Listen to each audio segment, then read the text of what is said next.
As one-day cricket goes, this has been quite a dramatic week, hasn't it? Two really high-scoring games, both going down to the wire.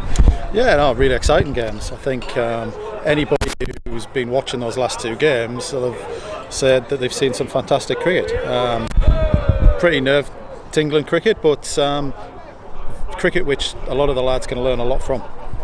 The total that Gloucestershire got here today generally felt like a par score. Said at half-time it possibly was, maybe just fractionally beyond Durham, but I expected more wickets would fall in the afternoon session. 367 is the highest score against Durham, the highest on this ground, but then Durham pulled off one of their highest scores as well, their second highest score in a one-day game.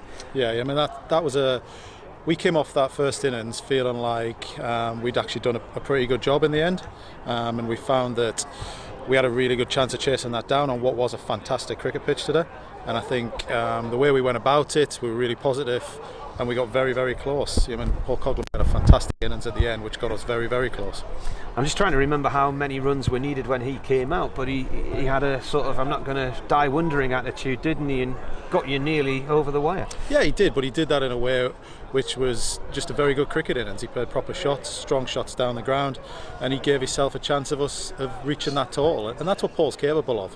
I think we've all been sort of waiting for an innings like that to see from him, and I mean, I think he was disappointed that he couldn't bowl a bit more today, and he's gone about with a bat and put in a fantastic effort. Yeah, he only bowled the 3 overs and then went off the field for a while. We were worried that he might be injured again. What was the situation there? Yeah, unfortunately he's picked up a little niggle, which we'll assess over the next day or so and see where he is with that. But I mean, if you're going to bowl quick and bowl the way Paul does, you're going to pick up niggles. It's as simple as that. And we'll do the best with the medical team to get him back fit and out on the park for the next game. I mean, for 77 runs he got tonight, I think that's only something like his 30th one-day game. It shows what he's contested with from an injury point of view over the years. Yeah, he's had a tough time with injuries across the year, and I mean, he's a very, very exceptionally fit athlete, and I think sometimes when you've got players who are like that, they're right on the edge of putting everything on the line, and that's what he does. You see him in the field, he puts 100% effort into everything he does, the way he bowls, the way he bats, and at times something's going to break, and unfortunately he's picked up that niggle again. I think when it came to the rub of the green today, didn't quite go your way. Scott Borthwick dropped that catch when Dent was on 35 and he went on to get 117. You would have backed him 10 times out of 10 to take a catch like that, and then the Graham Clark dismissal looked quite high to us, a high full toss, but it wasn't given. Yeah, I mean, again, I'm not really going to comment on umpires' decisions today. I just think we probably need to see a bit more consistency around the county circuit with some of the decisions that have been made.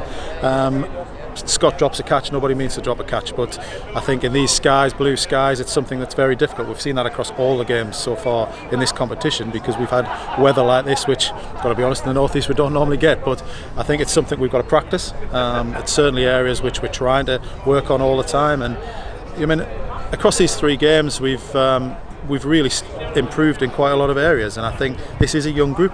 It's an inexperienced group along with 1 or 2 experienced players, and I think if we can keep making strides forward, somewhere along the line somebody's going to be on the back of what it will be a really strong performance from us.